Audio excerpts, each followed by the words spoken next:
වඩනා කල්හි උපන්දා සිට අන්ධ මිනිසෙකු දුටුසේක. ගුරුතුමානි මම අන්ධව ඉපදුනේ මොහොගේ දෙමාපියන්ගේ පව් කසල නිසාදයි ස්වාමීන් වහන්සේගෙන සුව. ඒ ස්වාමීන් වහන්සේ උත්තර දෙමින් මම අන්ධව ඉපදුනේ මොහොගේ දෙමාපියන්වත් පව් කළ නිසා නෙවේ.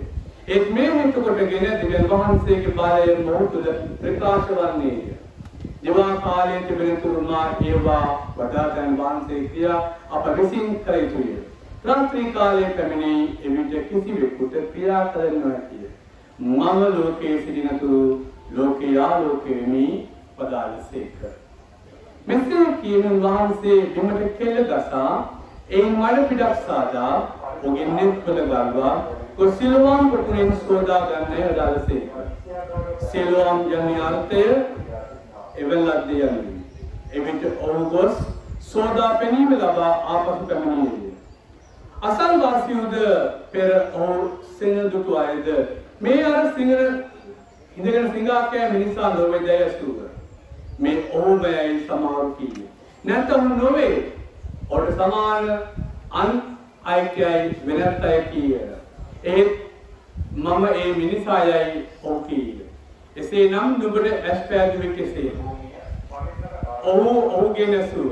ඔහු පිළිතුරු දෙමින් ජේසුස් නම් කෙනෙක් මඩ සාදා මාගේ ඇස්වලට ගල්වා සෙවම් පොකුණට ගොස් හොදා ගන්නයි මට කීහ. මම ගොස් හොදා පෙනීම ලබා ගතිමි කීය. තරත්තා කොහෙදයි ඔව් ඇසුව. මම නොදනිමි ඔව් කීය. ඔව් කලින් අංගව සිතත්තා පරිසිවරුන් වෙතගෙන ගියහ. ඒ ස්වාමීන් වහන්සේ මඩ පිටක් සාදා ඔහුගේ පෑදුව සබා දවසකදී එබැවින් ඔහුට පෙනීම ලැබුණේ කෙසේදයි නැවතත් හරිසිවර ඔහුගෙන් ඇසුව. උත්තර දෙමින් උන්වහන්සේ මාගේ ඇස්වල මඩ ගැලුසේක මා සෝදාගත්තෙමි එවිට පෙනීම ලැබෙමි කීය. එබැවින් හරිසිවරුන්ගේ සමහරෙක් මේ මිනිසා සබත් වෙනේ කඩ කර බැවින් දෙවියන් වහන්සේ විසින් පෙනෙන්නේ නොවේයි කීය. ඒත් අන් අය සමහරෙක් පෞකාර මිනිසෙකුට මෙබඳු ආස්තම් කර හැකි කෙසේදයි ඇසුව. ඔව් මෙසේ ඔවුන් අතර ભેදයක් ඇති විය. එබැවින් ඔව් නැවතත් අන්ධයාට කතා කොට නුඹේ ඇස් පෑදුවේ මිනිසා නම් ඔහු ගැන නුඹේ අදහස කුමක්ද යසුව. ඔව් නම් දෙවසිවරේකයි ඔව් පිළිතුරු දුන්නා. ඔව් පිළිතුරු දෙමින් සහ මුලින්ම පාපේ උපන් ඔබ අපට උගන්වන්නට අදනවාදයි කියා ඔව් ධර්මශාලාවේ නිරපතනවා. ඔන්නේ මිනිසා නිරපතන බාගේ ස්වාමීන් වහන්සේට ආරංචි වී ඔව් හමුව පසු ඔබ මනුෂ්‍ය පුත්‍රයන් කෙරේ විශ්වාස කරන්නේදයි අසුසේක. ස්වාමීනි ඒ කවරෙන්ද? එතුමා කෙරේ විශ්වාස කරන පිණිස මට කියන්නේයි ඔව් ඇයිද? ඔබ එතුමා දැක ඇත. දැන් ඔබ සමග කතා කරන එතුමා පිළිදුන්නේය. ඔව්ද ස්වාමීනි මම විශ්වාස කරමි කියා වසන පිටුවා උන්වහන්සේට වැඳේ. ස්වේච්ඡ වාක්‍ය එසේය. මොකක්ද කියනවා? ප්‍රියදර සහෝදර සහෝදරියනි, සාමාන්‍යයෙන් චතාරිකේ ජනවන්දනාව තුළ කියවීම එක්තරා රටාවකට සැලැස්මකට අනුව තමයි සාදා තිබෙන්නේ. ඔබ දින 40 කියවීම වලට දිව්‍ය පූජාවට සහභාගී වෙනකොට ඒ සෑම කියවීමක්ම පිළියෙල කර තිබෙන්නේ එක්තරා රටාවක. දැන් ගිය ඉරිදා ඔබ සවන් දුන්නා සමරිතානු ළඟගේ සිද්ධිය. එතන කතා කරන්නේ ජීවනදායක ජල ධාරාව ගැන.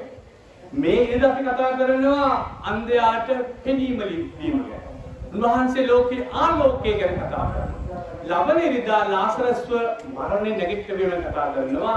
ඒ සදාකාලික ජීවනය ගැන කතා කරනවා. එතකොට මේ කතා කරන්නා සාධක පාස්කු ඉරිදා හා සම්බන්ධ එක්තරා මංගල්‍යයකට සම්බන්ධ. කාටද කියන්න පුළුවන්? අපි මේ කතා කරන්නා දේ ජලය, ආලෝකය, සදාකාලික ජීවනය, මේ දේවල් එක්තරා සක්‍රමේන්තුවකට සම්බන්ධයි. කාටද කියන්න පුළුවන් මේ කතා කරන්නේ කුමන සක්‍රමේන්තුව ගැන?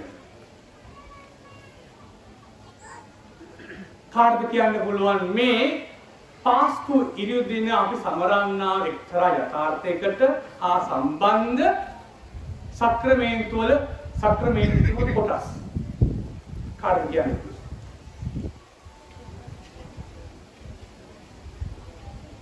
කාටද කියන්න පුළුවන්? දම් පාසල් කිච්ච කෙනෙක්? කවුද?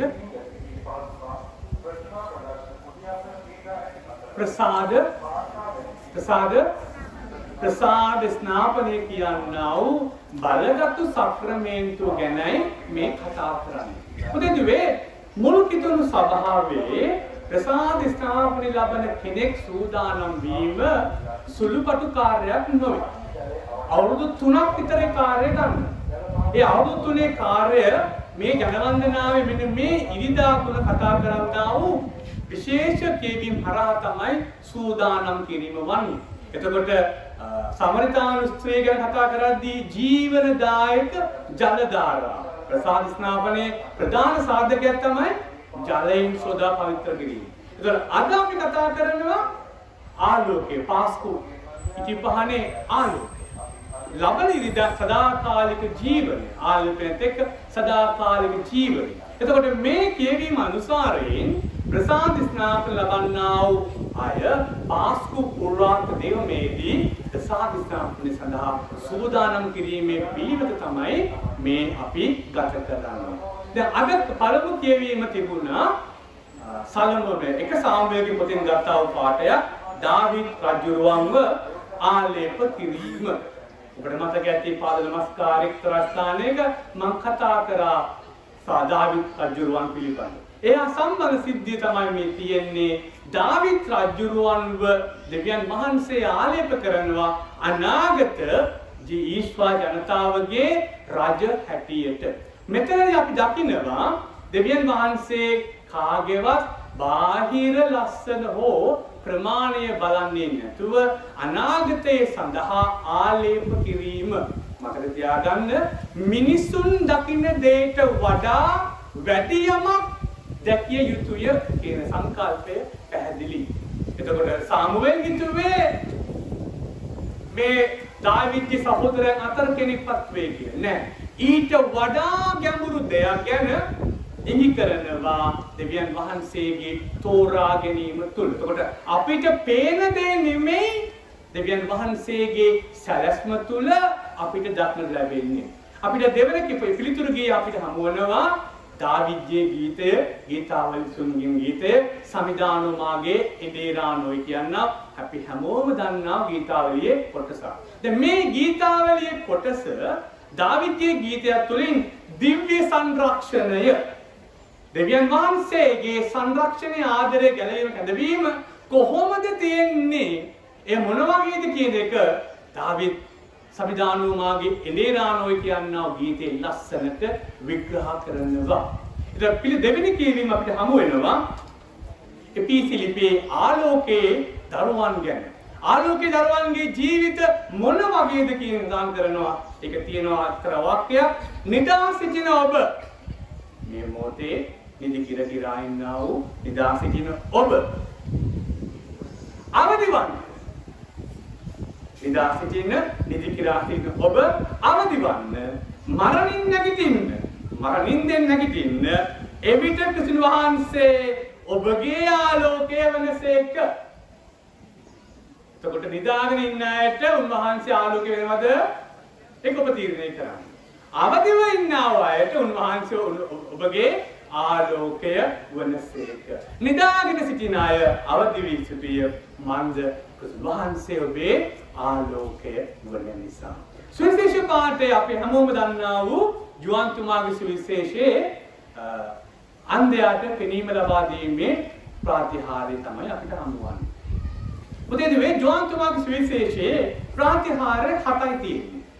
මේ ප්‍රාතිහාර්ය 7 ඉදිරිපත් කළා තියෙන්නේ සලකුණු හැටියට උන්වහන්සේගේ දේව පුත්‍රයාගේ අනාවරණය සඳහා ඉදිරිපත් කළ තිබෙන්නේ මේ ප්‍රාතිහාර්යයන්. සාමාන්‍ය මේ ප්‍රාතිහාර්යයන් වල එක්තරා රටාවක් තිබෙනවා. මේ ප්‍රාතිහාර්ය ඊට පස්සේ ලස්සන ඉගැන්වීමක් කතා කරනවා. මේ නමෝන පරිච්ඡේදය අපිට හමුවන්නේ මංගල්‍යයක්. අපි කියනවා කූඩාරම් මංගල්‍ය කියලා. මේ කුඩාර මංගලයේ ආලෝකයේ මංගල්‍ය ඒ මංගලයේ සැබෑ ආලෝකය ආනෝ ක්‍රිස්තුස් වහන්සේ කියන එක ජනතාවට හේතු ගන්නවමින් උන්වහන්සේ පරිසෙවරු නොදැක්ක ඔවුන්ට නොපෙනෙන දෙයක් ගැන කතා කරනවා. මම තියාගන්න මම පළමු කිව්වා මිනිසුන්ට නොපෙනෙන දෙවියන් වහන්සේ පෙන්වන දෙයක් ගැන කතා කරනවා. මේ අන්ධයාව සෝපත් වීම තුළ ඔබට මට පේනවා එක්තරා විශ්වාසයේ ගමනක් මේ අන්ධයා ගමන් කරනවා. බලන්න මුලදී ඔව් කියන්නේ ජේසුස් නම් කෙනෙක් තමයි මට පෙනීම දුන්නේ කියලා. ඒතර එක්තරා නිකම් පුද්ගලෙක් විතරයි. ඊට පස්සේ ඔකින් අහනවා ඒ මිනිසා ගැන ඔබේ අදහස මොකක්ද කියලා. ඔව් කියන කවුද කියලා කියන්නේ? ඔව් දිවසිවරයෙක් කියලා කියනවා. එතකොට සාමාන්‍ය පුද්ගලෙක් දැන් දිවසිවරයෙක් බවට පත් වෙනවා. පරිසරව අහනවා ඒ පුද්ගලයා ගැන ඔබේ අදහස මොකක්ද? ඔව් මොකද කියන්නේ? ඔව් ක්‍රිස්තුස් වහන්සේ කියලා කියනවා. මෙසියස් කියලා කියනවා. බලන්න පරිවර්තනය. සුවහන්සේ ආදී පරිවර්තනය පේනවා නේද? සාමාන්‍ය පුද්ගලයෙක් දිවසිවරයෙක් මෙසියා බවටපත් වෙලා පසංග පිහිටුවල වඳිනවා. පසංග පිහිටුවා ඔව්ද ස්වාමීනි මම විශ්වාස කරන්නේ කියා පසංග පිහිටුවා උන්වහන්සේට වඳිනවා. බලන්න විශ්වාසයේ ගමන. අන්ධයෙක් විශ්වාසයේ ගමනක් යනවා. පෙනීම තියෙන පරිසිවරු දකින්නේ නැහැ. පරිසිවරුන්ට නොපෙනෙන දෙයක් මේ අන්ධයා දකින්නවා. ඔබට මට ආරාධනා කරන්නේ පෙනෙන දෙයට වඩා දෙයක් දකින්න. පෙනෙන දෙයට වඩා ගැඹුරින් දෙයක් දකින්න ආරාධනා කරනවා. පරිසිවරු සදුසිවරු තර්ක කරනවා සබත් දිනේදී කොහොමද මේ මිනිස්යාට සුවය දෙන්නේ කියලා. පෞකාරයට කොහොමද මේ දේ කරන්න පුළුවන් කියලා අහනවා. නමුත් දේව පුත්‍රයා ඊට වඩා ගැඹුරුයි කියන එක ඒගොල්ලන්ට තේරෙන්නේ නැහැ. මොකද ඒගොල්ලෝ ආධ්‍යාත්මික නායකයන් වුණාට ඒගොල්ලෝ ඉන්න සීමාව තුලින් ඔබට බලන්න ඒගොල්ලන්ට බැරි වුණා. ඒගොල්ලන්ට බැරි වුණා විශ්වාසයේ ගමනකට යන්න. අන්ධයාට පුළුවන්කමක් තිබුණා විශ්වාසයේ ගමනකට යන්න. අන්ධයාට හැකියාව තිබුණා ඇස් දෙක පේන අයට බලන්න බැරි දෙයක් බලන්න. ඔබ අවදිව ඉන්නේ ඔබ මම හිතන අවදිව ඉන්නේ. මොකද පාවුතුමා කියනවා ඔබ අවදිව හිටියොත් තමයි උන්වහන්සේගේ ආලෝකය ඔබ තුල දකින්න පුළුවන්. ඔබ අවදිව හිටියොත් තමයි උන්වහන්සේ තුල ඒ විශ්වාසයේ ගමනට යන්න පුළුවන්. ඊයේ ඉරිදා අපි දැක්කා සමරිතානු ස්ත්‍රිය සාමාන්‍ය ස්වාම පුරුෂයන් පස්තෙනෙක් විදිහේ කාන්තාවක් උන්වහන්සේගේ ධර්ම දූතිකාව වඩපත් වෙලා උන්වහන්සේගේ පණිවිඩය අරගෙන යනවා. සුවිශේෂ පාඩේ අවසානයේ කියනවා අපි විශ්වාස කළේ ඔබ කිව්ව නිසා. දැන් අපි විශ්වාස කරන්නේ ඔබ කිව්ව නිසා නොවේ කියලා ජනතාව විශ්වාසයට එනවා. ඒ විශ්වාසයේ ගමන සාමාන්‍යයෙන් වතුර දෙන්න ආපු කෙනා දිවසිවරයෙක් වඩපත් වෙනවා මෙසියස් වඩපත් වෙනවා අපි ගියේ ඉරිදා මෙනෙහි කළා. මේ ඉරිදා අපිට හමු වෙනවා විශ්වාසයේ ගමන. මේ චටාරිකයේ තුල සැබෑ පරිවර්තනයක් තුල සැබෑ වෙනසක් වීම තුල එතරවන්නට ඕනේ නම් විශ්වාසයේ ගමනක් තුලින් ඔබ මා දකින්න ඕන ස්වාමීන් වහන්සේව. අවදිව හිටියොත් පමණයි උන්වහන්සේගේ ආලෝකය ඔබ තුල පිහිටන්නේ. අවදි හිටියොත් පමණයි විශ්වාසයේ ගමනකට යන්න පුළුවන්. අවදි හිටියොත් තමයි ජීවිතයේ ස්වාමීන් වහන්සේ ඔබට කරන දේවල් වලට දෙයක් වැඩිපුර දෙයක් ඔබට බලන්න පුළුවන්. ඔබේ ජීවිතය තුල හැරිලා බලන්න විශ්වාසයේ ගමන තුල හැරිලා බලන්න ඔබ දැක්ක දෙයට වඩා වැඩි දෙයක් ඔබට බලන්න පුළුවන්. ඔබ දකින දෙයට වඩා දෙයක් ජීවිතය තුල දකින්න පුළුවන්. ආපසු හැරිලා බලන්න දෙවියන් වහන්සේගේ බලගත්ු හස්තය කොහොමද ඔබව මෙහෙවා තිබෙන්නේ කියලා. ඒ නිසා මේ අන්ධයා උනත් ඔහු විශ්වාසයේ ගමන තුල දෙවියන් අත්දකින්න. නිසා ඔබට මට ආරාධනා කරනවා ඒ විශ්වාසයේ ගමන තුල අපේ ජීවිතය දිහා අලුත් විදියකට බලන්න. ෆාදර් ශිරාන් ශාමික කියලා පියතුමෙක් එතුමන්ගේ පොතක් තියෙනවා දුටු නොදුටු කියලා. ඒකේ ලස්සන කතන්දරයක් දකිනවා අන්ධයා කොහොමද දකින්නේ කියලා. මම කතන්දරේ කියවන්න පුංචි සංකල්පනාවක් තියෙන්නේ ආගන්න. මේ අන්ධයෙක්ගේ පෙනීමේ සංකල්පනාව. මම අඳුරහා වෙසමුණත් ආලෝකයේ දැක්කේ නැත. ඒක ප්‍රේම කරන අන්ධයෙක් වෙන්නේ. අඳුරට මම ප්‍රිය කරන්නේ ප්‍රිය නොකරන්නේ. නමුත් මට ඉතිරිව ඇත්තේ ඒ පමණයි. ඒ අඳුර සමග මම ආලෝකයේ දකින්න තෙක් බලා සිටින්නේ. දෙවිදුනි මාවෙනි අන්ධයෙක් ලොවට මැව්වේ මන්ද? කුරු නාදයට සවන් දෙන ඇහුණාද ඇසුණාද?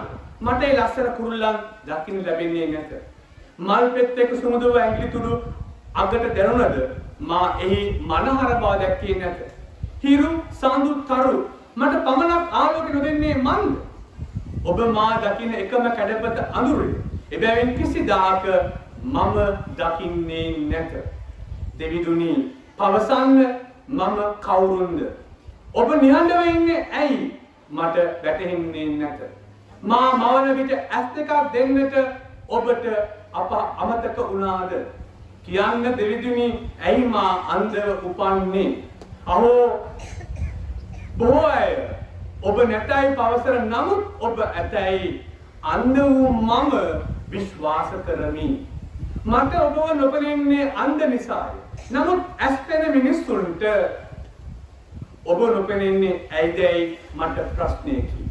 මාන්ද උපන්නේ ඔවුන් පෙනීම ඇති උපන්නේ ඔබ වැඩ සිටිනා නිසා නොවේද? මං ඉන්නකම් උඹව ඇහක් වගේ බලා ගන්නවා. ඒ මං නැතිව ගිය කලක කවුද ඔබ බලාගන්නේ? අම්මා හැම විටම මගෙන් අසන්නී. අම්මාට ඔබ වහන්සේ ඉන්න බව අමතක වෙලාය. මාව දෙවියන් බලා ගනිවි. මම නිතරම කියවත් අම්මාගේ කඳුළු වල අඩුවක් නැත. කියන්න දෙවිදුනි මම නිවැරදි නේද? මාව වහන්සේ රකින්නවා නේද? වැස්ස වහන්සේ අන්ධ මන් වෙනුවෙන් හලන කඳුළු බව අම්මා නිතර පවසනී. හීන් කුඩු පොදක් මගේ ඇඟට දැවෙතිනි. අහෝ වැස්සක්. අනේ දෙවියනි ඇයි ඔබ වහන්සේ මං වෙනුවෙන් හදන්න එපා දේවතාවතේ. මං හරි වාසනාවන්තයි. මොකද මං කවදා හරි මගේ ඇස් දෙකෙන් මුලින්ම දකින්නේ ඔබ වහන්සේව ස්වර්ගයේදී. ඉතින් නවත්තන්නකෝ දේවතාවතේ ඔය හඬන එක. प्यादर सहोदर सहोदरी अंधයාට විශ්වාසය තුල දෙවියන් වහන්සේ දකිනවා. ඔය සලාම් දකින්නේ ලෝකේ ආලෝකයේ ප්‍රභවයේ දෙවියන් වහන්සේ. නමුත් ඇස්පේන අපි තාම නිමිති. ඇස්පේන අපි තාම අන්ධ. ස්වාමි වහන්සේ කියනවා ආලෝකමා කියනවා නැගිටින්න.